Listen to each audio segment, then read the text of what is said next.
They stood around my husband's casket whispering about how I would survive without him, and not one of them realized I was the only one in that room who knew exactly what was coming next. I kept my hands folded neatly in front of me, the same way I had done for 47 years of marriage, composed, quiet, invisible in all the ways that made people underestimate me. The funeral home smelled faintly of lilies and polished wood, a scent I knew I would remember long after the voices faded.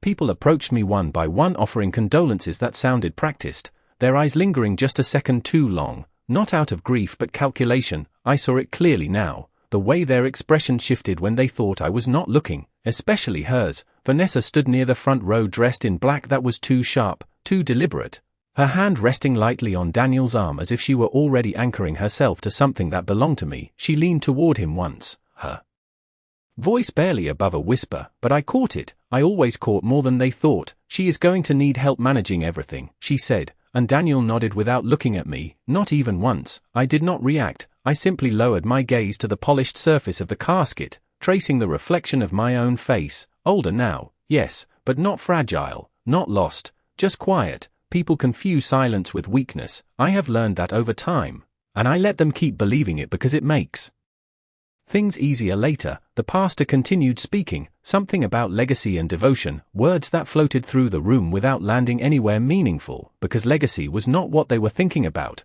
Not really. They were thinking about the house, the accounts, the investments, all the things my husband built over decades, all the things they assumed would pass neatly into their hands. Vanessa's eyes moved again, scanning the room, measuring, calculating. I recognized that look. I had seen it long before today, in small moments, in polite smiles that did not quite reach her eyes, in conversations that stopped when I entered the room. I had noticed, I always noticed, I just never interrupted. Daniel shifted beside her, uncomfortable but compliant. The boy I raised had learned to look away when things became inconvenient, and today I was the inconvenience, the grieving widow everyone pitied, the one they assumed would not know how to manage what came next. I let out a slow breath, steady, controlled, my fingers brushing lightly against the edge of the program in my hand. Every detail of this day felt staged, not for my husband, but for what would follow, and still, no one looked at me as if I might have a say in it. No one asked what I wanted, what I knew, what had already been decided long before this morning arrived. When the service ended, people began to move, chairs scraping softly against the floor, murmurs rising again like a low tide. Vanessa stepped closer then, her expression softened into something that might pass as concern to anyone who did not know better. "We will take care of everything," she said gently, her hand briefly touching my arm, a gesture that felt more like a claim than comfort. I met her eyes for just a second, long enough to see the certainty there, the quiet confidence of someone who believed the outcome was already hers. I gave her a small nod, nothing more, no argument, no correction, just enough to let her think she understood the situation completely. And as I turned away, walking slowly toward the exit, I realized that for the first time in a very long time, I was not the one being left out of the plan. I was the only one who had seen it from the beginning. The next morning arrived quietly, without announcement, the kind of morning that does not rush you but watches to see what you will do. I woke before the sun had fully risen, not because I had slept well, but because my mind had already begun organizing things long before my eyes opened. The house felt different in daylight, not warmer, but clearer. Like every corner had something to say if I chose to listen. I made my way to the kitchen, the same slow, deliberate steps, the same measured movements. Routine has a way of revealing truth when everything else feels uncertain. I brewed coffee the way I always had, 2 scoops, a careful pour, waiting for the familiar sound to fill the silence, and as I stood there, I found myself thinking not about loss, but about patterns, small things that had once seemed insignificant now aligning in ways that were impossible to ignore. Vanessa had not become controlling overnight. It had started subtly, a suggestion here, a correction there, small adjustments to traditions that slowly shifted the center of the family away from me. I remember the first time she insisted on hosting Thanksgiving, how she smiled as she explained it would be easier for everyone, how Daniel supported her without hesitation. I had agreed, of course, because that is what I had always done, kept peace, avoided conflict, but I remembered the way she rearranged the table, placing herself at the center, moving me slightly to the side, just a small change, almost unnoticeable, but symbolic in a way that only becomes clear much later. I poured my coffee and carried it to the dining room, setting it down at the same seat I had occupied for years, and I looked around, seeing not just furniture, but decisions, shifts, quiet takeovers disguised as care. Even the holiday cards had changed over time, my name printed smaller, then eventually omitted altogether, replaced with theirs. I had noticed, I always noticed, I just chose silence, not out of ignorance, but out of patience, because I understood something they did not. That control built slowly can also be undone slowly. I took a sip of coffee, letting the warmth settle, steady, grounding, and I thought about yesterday, about the way Vanessa spoke, the confidence in her tone, the certainty that she had already secured everything she wanted. That belief did not come from nowhere, it came from assumptions, from information she thought she understood completely, and that was where she had made her first mistake. I stood up and walked toward the hallway, stopping briefly in front of the small cabinet where important documents had once been kept. It was empty now, or at least it appeared to be. Vanessa had checked it weeks ago when she thought I was not paying attention, her movements careful but hurried, searching for something she expected to find. I had said nothing then, just as I said nothing now. I continued past it, my reflection catching briefly in the hallway mirror, composed, quiet, unchanged on the surface, but inside something had shifted into place, a clarity that no longer needed confirmation. They believed they were ahead, that everything had already been decided, but they had built their confidence on incomplete information. And that kind of confidence does not last long once the truth begins to surface. I returned to the kitchen, rinsed my cup, and set it carefully in the sink, the same way I always had, precise, intentional, because even the smallest actions matter when you are preparing for something larger. I dried my hand slowly, looking out the window as the sun finally rose, casting light across the yard, revealing everything clearly, and for the first time since the funeral, I allowed myself a small, almost invisible acknowledgement, not of what I had lost, but of what I still controlled, and what they had yet to understand. By mid-afternoon the house had settled into a kind of stillness that made every sound feel intentional, and I found myself standing in the doorway of our bedroom, not stepping inside just yet, as if crossing that threshold required a decision I had not fully made. The sunlight filtered through the curtains in thin, quiet lines, landing exactly where it always had, on the dresser, across the edge of the bed, touching the small wooden box he kept beside his watch. Nothing had moved. Nothing had been disturbed, and yet everything felt different. I walked in slowly, my steps measured, my hands brushing lightly against the surface of the dresser as I passed, grounding myself in something familiar, something real. I sat down at the edge of the bed and let my eyes rest on the box for a moment longer than necessary. I remembered the way he used to open it, not hurried, not secretive, just careful, deliberate, as if what was inside mattered in a way that did not need explanation.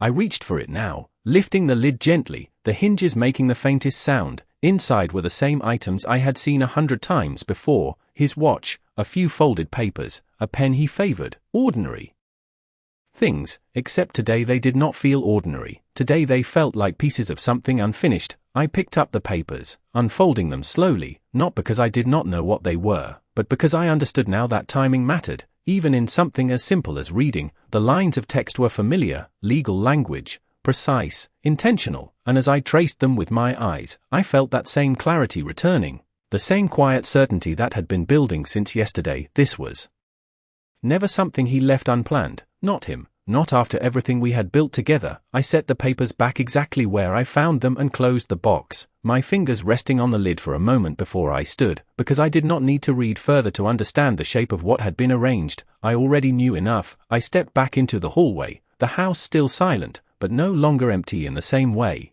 There was structure here, intention, something that extended beyond what Vanessa believed she had already secured. I moved toward the living room and paused when I heard the faint vibration of my phone against the table. I let it ring once, twice, before picking it up. Daniel's name appeared on the screen. I answered without hesitation, my voice calm, steady. "Are you settling in all right?" he asked, his tone careful, almost rehearsed. I could hear Vanessa's voice faintly in the background, not clear, but present, always present.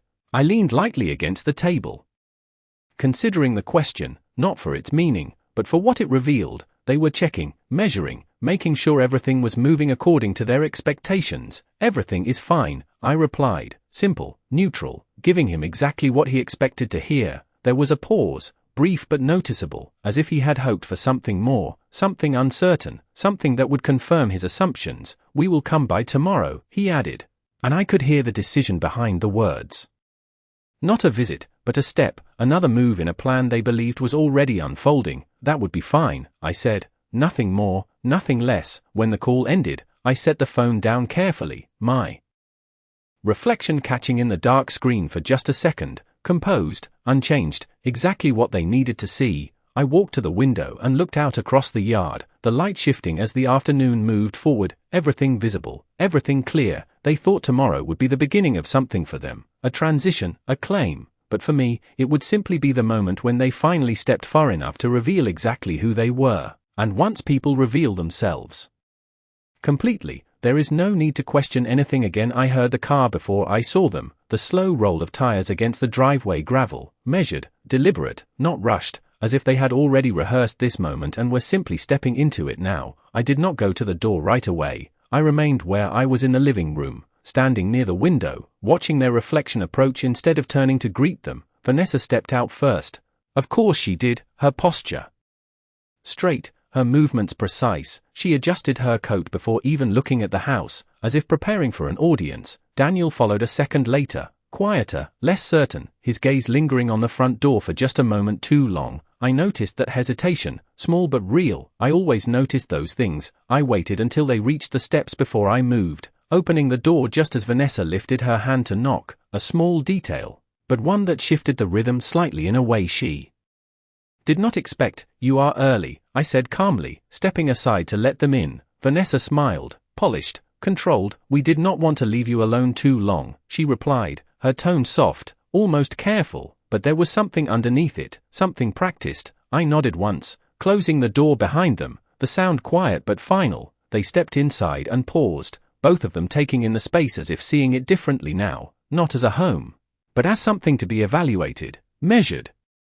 reassigned. Vanessa moved first, walking slowly toward the living room, her eyes scanning the furniture, the layout, the details she had seen before but now looked at with a different purpose. Daniel remained closer to the doorway, his hands in his pockets, uncertain, present but not leading. It still feels the same, he said after a moment, his voice lower than usual. I turned slightly toward him, considering the words. Yes, I replied, some things do. Vanessa glanced back at us briefly before continuing her quiet inspection, her fingers brushing lightly against the back of a chair, not out of sentiment, but familiarity, like someone testing the weight of something they expected to carry. She stopped near the center of the room and turned, her expression composed. We should talk about what comes next, she said, and there it was, the first step spoken out loud. I did not sit, I did not invite them to sit. I remained standing, steady, giving her space to continue exactly as she intended. Daniel shifted slightly, glancing at her, then at me, waiting, always waiting for direction. Vanessa took a small breath, controlled, measured. This house is a lot to manage, she began, her tone gentle but structured, and we have been thinking it might be best to consider some options that would be easier for you. I listened without interrupting, not because I agreed, but because I understood the value of letting someone fully reveal their position. She continued, outlining possibilities that sounded reasonable on the surface, smaller spaces, less responsibility, support, all framed as concern, all carefully arranged to sound like care rather than removal. Daniel nodded along quietly, adding a word here and there, but never altering the direction. I let the silence stretch slightly after she finished, just enough to let the weight of her words settle in the room. Then I gave a small, almost thoughtful nod. That makes sense, I said softly, and for a brief moment, I saw it, the shift in her eyes, the confirmation she had been waiting for, the belief that everything was unfolding exactly as planned. She relaxed just slightly, her shoulders easing, her confidence settling deeper, and in that moment, I understood something clearly. They were not just suggesting, they were already deciding, already moving forward with an outcome they believed was certain. I turned toward the window again, my reflection faint against the glass, composed, quiet, unchanged, and as I stood there listening to them begin discussing timelines and arrangements as if I were not fully part of the conversation, I realized that this was exactly what I had been waiting for. Not their concern, not their presence, but their certainty, because certainty built on the wrong foundation does not hold for long, and once it begins to crack, it reveals everything beneath it. I let them speak for a while longer, not interrupting, not correcting, just listening as their words filled the space with plans that did not include me in any real way. Vanessa moved closer to the dining table, placing her hand lightly on the back of one of the chairs as if anchoring herself to the room. "We could start looking this week," she said, her voice smooth, efficient, already moving ahead. "There are some really nice communities about 15 miles from here, quiet, well managed.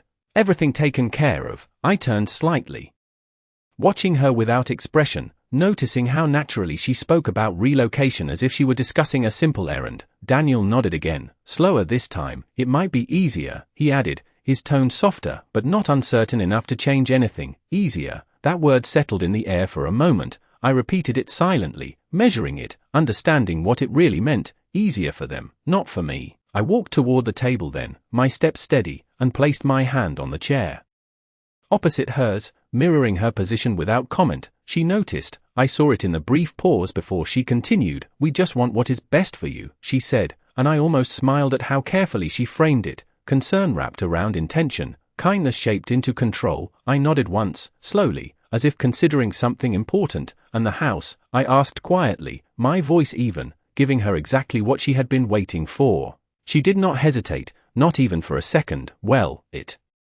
would not make sense to leave it empty," she replied, her eyes meeting mine directly now, more confident, more certain. "Daniel and I could take care of it, keep everything in order, maintain the property."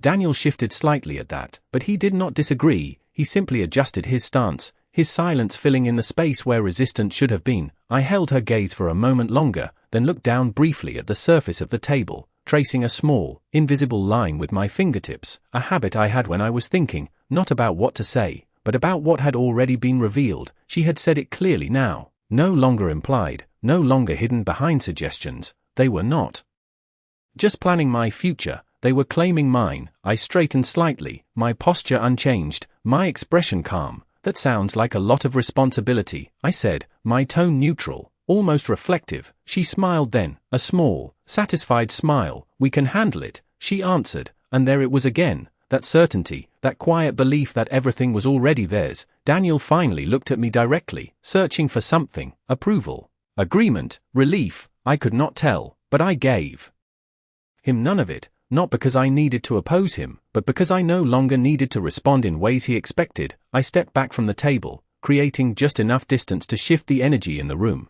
and walked toward the small cabinet near the hallway, the one Vanessa had already checked weeks ago. I opened it slowly, deliberately, letting them see it empty, exactly as she remembered, then closed it again without a word. When I turned back toward them, Vanessa's expression had not changed, but her eyes had, just slightly, a flicker of reassurance, confirmation that what she had seen before was still true, that nothing had appeared there overnight to challenge her understanding. I let that moment settle, let her believe it fully, because belief, once formed, is difficult to question without evidence, and I had not given her any, not yet. I returned to my place near the window, my reflection faint against the glass, steady, controlled, and as they continued discussing details, timelines, next steps, I realized that they were no longer testing the situation, they were executing it, moving forward with complete confidence, and that was exactly where I needed them to be, because the stronger their certainty became, the more complete the unraveling would be when it finally came. Their voices eventually slowed, not because they had finished,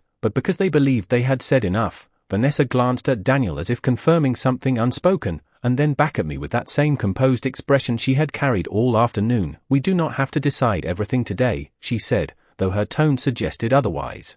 "But it would be good to start preparing." I gave a small nod, not in agreement, but in acknowledgement, the kind that keeps a conversation moving without committing to it. Daniel shifted his weight slightly, his eyes moving between us, searching again for something familiar, something that used to exist between us. Reassurance, maybe, or approval, but I did not offer it, not because I wanted distance, but because distance had already been created, carefully, over time.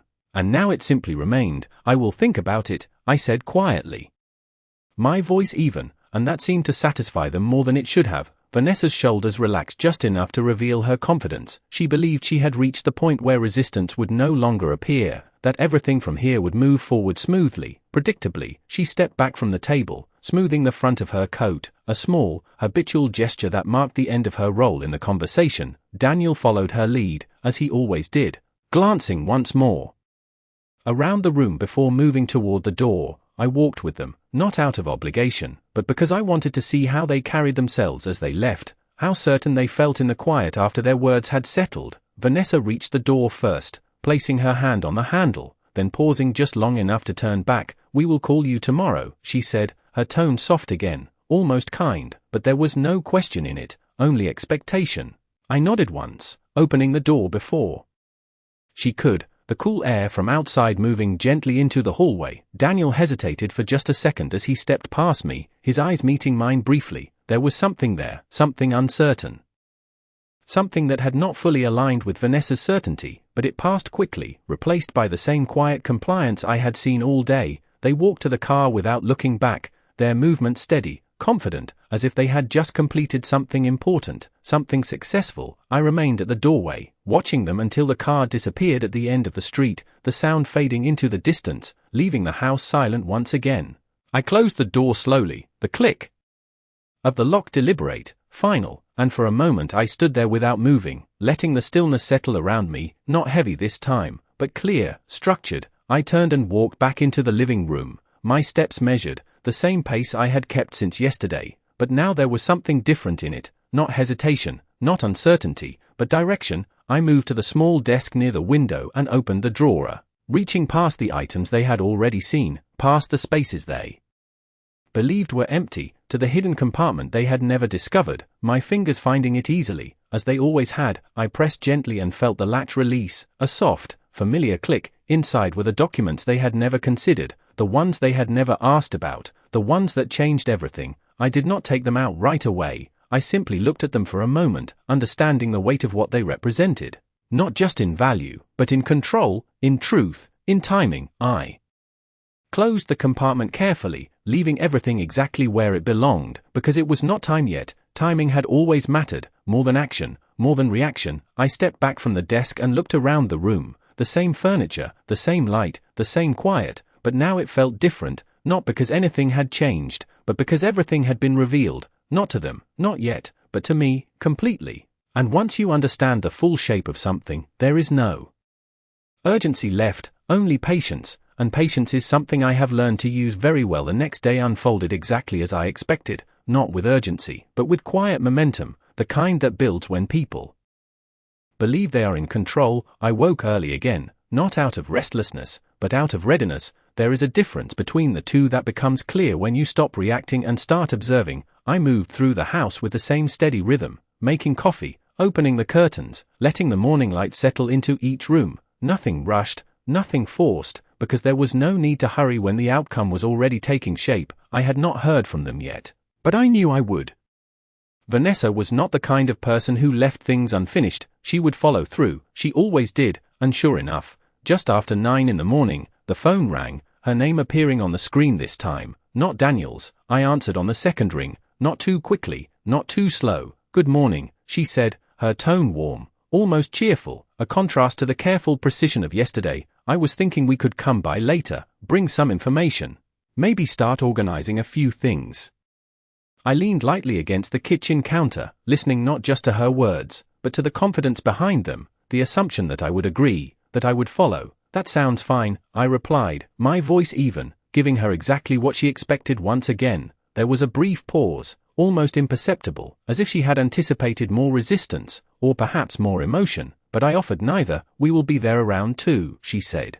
And then the call ended, simple, efficient, decided. I set the phone down and looked out the window, the morning now fully settled, everything clear, everything visible. They were moving forward, step by step, building their certainty with each action, and I was allowing it, not because I had no choice, but because it served a purpose. I spent the next few hours exactly as I always had, small routines, familiar tasks, nothing that would suggest change, nothing that would disrupt the image they had already formed. Around 1:30, I walked to the desk again, opening the drawer with the same quiet precision, the hidden compartment still exactly as I had left it, untouched, undiscovered. I rested my hand there for a moment, not opening it, not yet.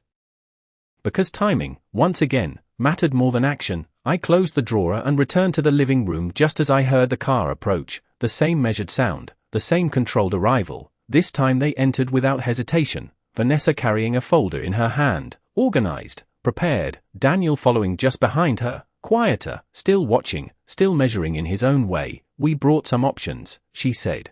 placing the folder neatly on the table as if presenting something already agreed upon. I nodded slightly, taking a seat this time, a small shift, intentional, allowing them to feel the progression they expected. Vanessa opened the folder and began explaining, her voice smooth, structured, listing details about locations, costs, timelines, all arranged in a way that sounded logical, reasonable, inevitable. Daniel added small comments here and there, but he did not lead, he never did.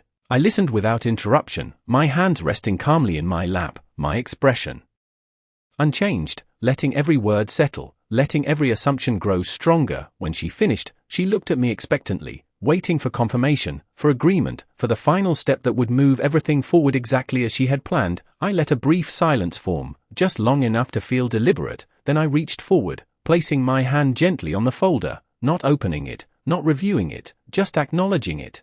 You have put a lot of thought into this, I said softly, and her expression shifted again, that same quiet satisfaction, the belief that she had reached the point of no return. I looked up at her then, meeting her eyes fully for the first time since they arrived, calm, steady, unreadable, and in that moment, I could see it clearly. She believed this was the conclusion, the final arrangement, the outcome she had been working toward. But for me, this was not the end of anything. It was simply the moment before everything changed. I kept my hand resting on the folder for a moment longer than necessary, not opening it, not reacting to the carefully arranged future inside it, and then I slowly drew my hand back, folding it neatly into my lap as I looked at both of them. Vanessa leaned forward slightly, expectant, her posture composed but alert, while Daniel watched me with that same quiet uncertainty he had carried all day, waiting for a signal he could follow. I let the silence stretch just a little longer, long enough for anticipation to settle in the room, long enough for them to believe that what came next would be agreement. Before we go any further, I said calmly, my voice steady, measured, there is something we should review together. Vanessa's expression did not change at first, but I noticed the smallest pause in her breathing, the faintest shift in her focus. She had not expected a condition. Daniel glanced at her quickly, then back at me, his posture tightening slightly. I stood up without rushing, moving toward the desk by the window, my steps quiet, deliberate, each movement intentional. I opened the drawer and reached inside. Not toward the visible space they had already seen, but to the hidden compartment beneath it. The one they had never discovered, the one that had remained untouched no matter how closely Vanessa believed she had looked. I pressed gently and felt the latch release, the soft click almost unnoticeable, but final. I removed the documents carefully, holding them for a moment before turning back toward the table. I could feel their attention now, fully focused, no longer casual, no longer confident in the same way.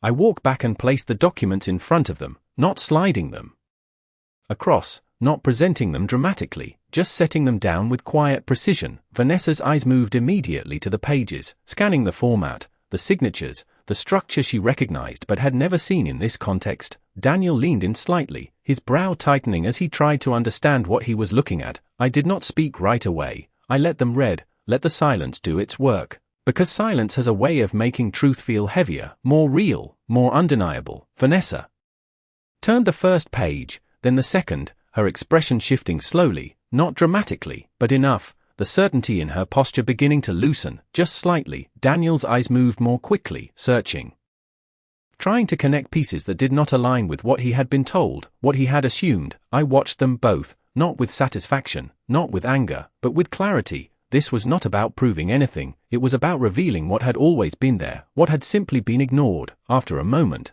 Vanessa looked up at me, her composure still intact, but altered. What is this? She asked, her voice controlled, but no longer as smooth. I met her gaze without hesitation, my expression unchanged. It is everything you did not ask about, I replied quietly. Daniel looked up then, his confusion more visible now. Mom, he said, his voice lower, uncertain, but I did not turn to him, not yet, because this was not a moment for reassurance. This was a moment for understanding. I placed my hand lightly on the edge of the document, not to take it back, but to anchor the moment, to make it clear that this was not a discussion. It was a reality. I think, I added softly, you should read it carefully before making any more decisions. And then I leaned back slightly, giving them space, not to speak, not to argue, but to finally see what had been in front of them all along, waiting for the moment when their certainty would no longer protect them from the truth.